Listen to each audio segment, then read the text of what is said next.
Good morning, Houston. Good morning, Houston. Good morning, Houston. Good morning, union members. Oh, yes, we got a good one today. Okay, so what we're going to do today is that I've been wanting to do this for a while. I know you've seen the Daniel Box videos, and he goes in and he starts explaining to you about certain things that the union did at the very beginning, right? It was things that they felt like that needed to happen. He told you some of the history on why that was happening, all these other good things, right?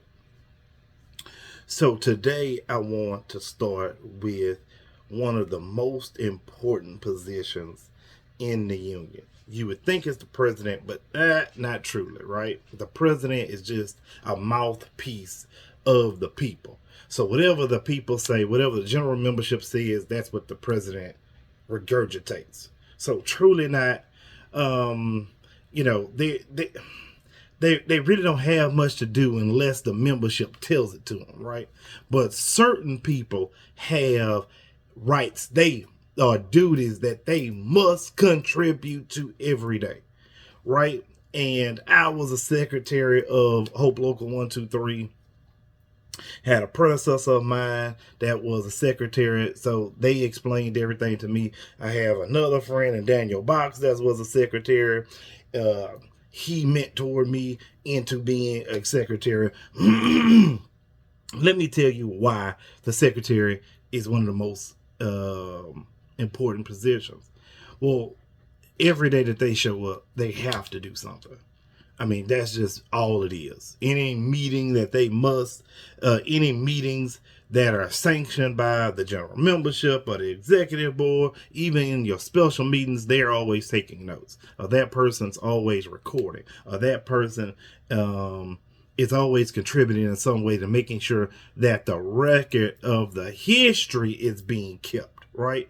So the work of the union, that we're not sitting on our asses, hands and laps, hands under asses. We're making sure that the union has a direction, has a plan. It's all written down. It's all been accounted for. Everything is taken care of, right? So I pulled out the handy dandy.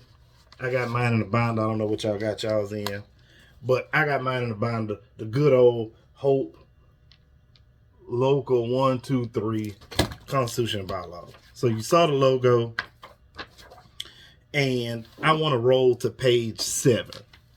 So page 7 of this document, section C, page 7. Like I say, this video is not for everybody. This is not a Houston First video like it normally is, or American First message. This is directly for the membership of Hope Local 123. If you're in a union and you still watch, I want you to be very careful about go to your constitution bylaws. Always have your constitution bylaws. You treat your constitution bylaws like the Bible. If you carry the Bible everywhere you go in your purse, if you're in a union, you should be doing the same thing. If you're on a nonprofit, you should have the constitution bylaws with you. You should be walking, you should be talking, you should be breathing constitution bylaws. So what section C says is, it's titled Secretary. It shall be the duty of the local union secretary to keep a record of the proceedings of all membership meetings and all executive board meetings. So what that tells you is every meeting, that person should be doing something. It's not that I made up these words. These words are written down. All you got to do is flip to page 7, Constitution Bylaws.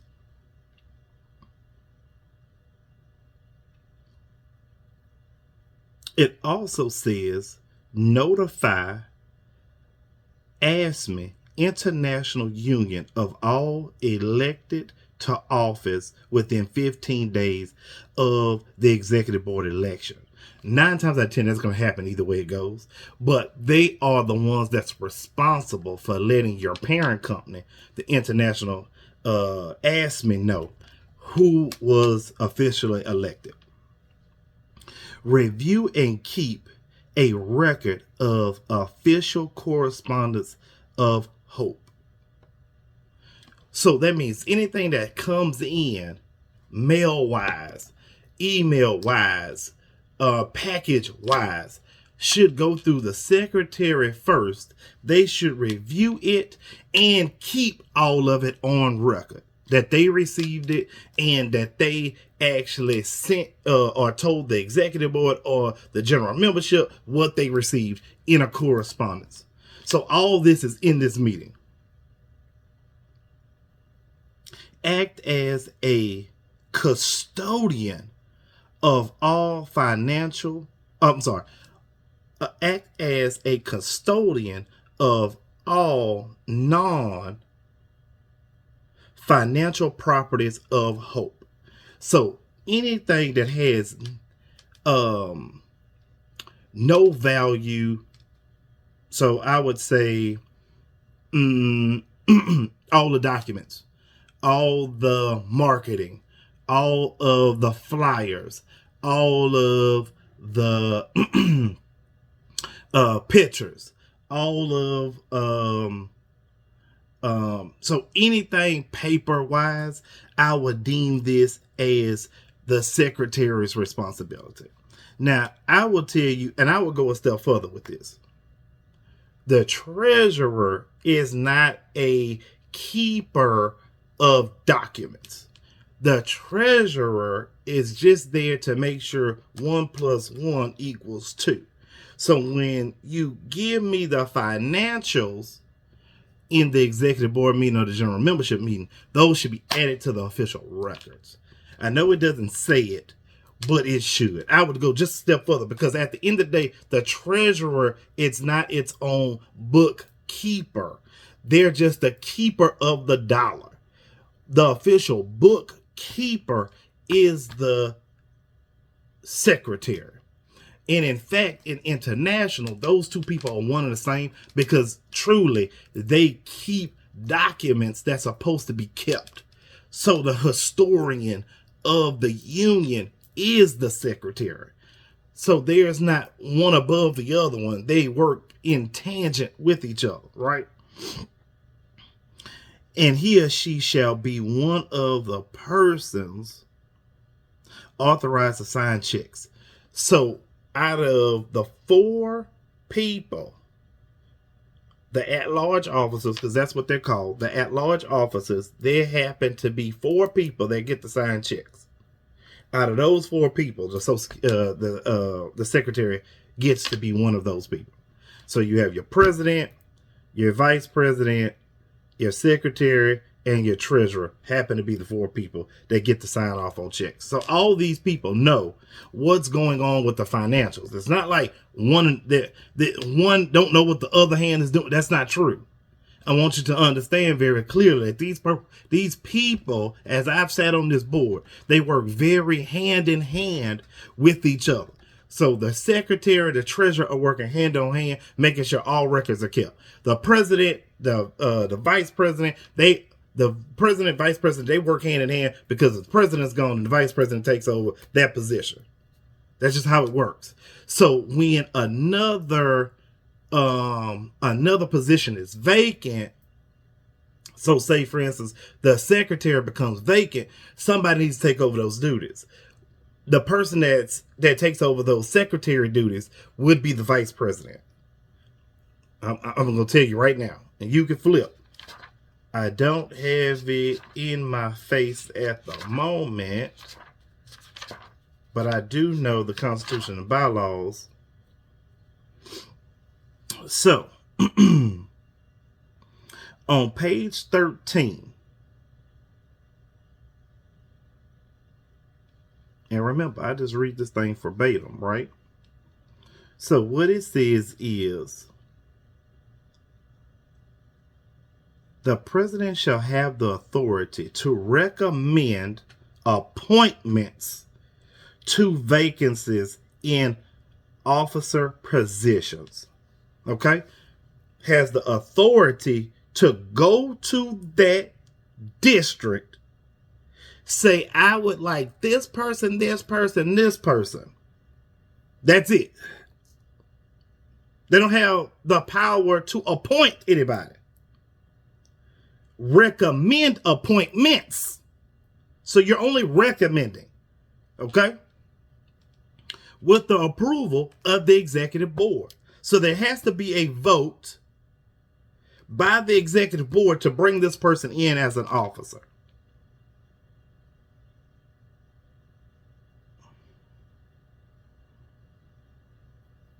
This constitution and bylaws no later than 30 days from the vacancy. So you have the president and the executive board have 30 days to reach an agreement on who they're going to bring on with the district's consent on who they're going to bring on to the executive board. Such vacancies shall be filled by a majority vote of the executive board for the remainder of that term. Such vacancies shall be filled by a majority vote of the executive board for the remainder of the term.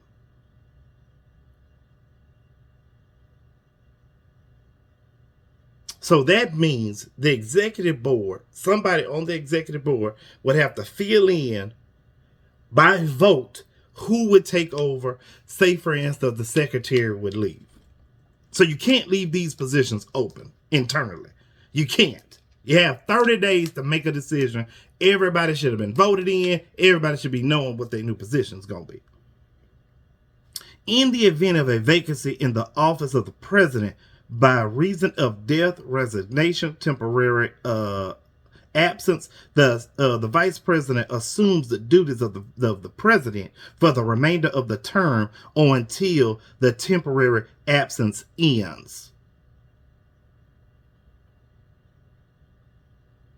So I clearly misspoke a few minutes ago. I have no problem making mistakes. I ain't got no problem saying I was wrong. So the only way the president, the only way the vice president takes over any position is only the president. Everybody else has to be voted in by membership.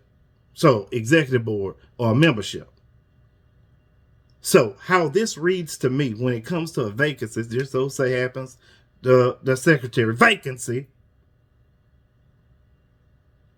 the president would recommend appointments. I say recommend. The E-board would then vote them in no later than 30 days. While this 30 days is running, the E-board would have already taken over that position until a new one has already been assigned. That's how that reads to me. So when I tell you that the Constitution and bylaws are the Bible of your organization, that's exactly what they are. They're the Bible of the Constitution and bylaws of your union.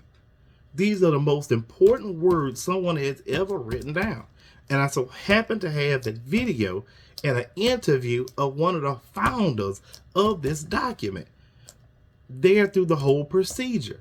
Of course, they didn't write it themselves, but they were on a team. That person has already explained that to you. Daniel Box came on the More with More show and told you just as such.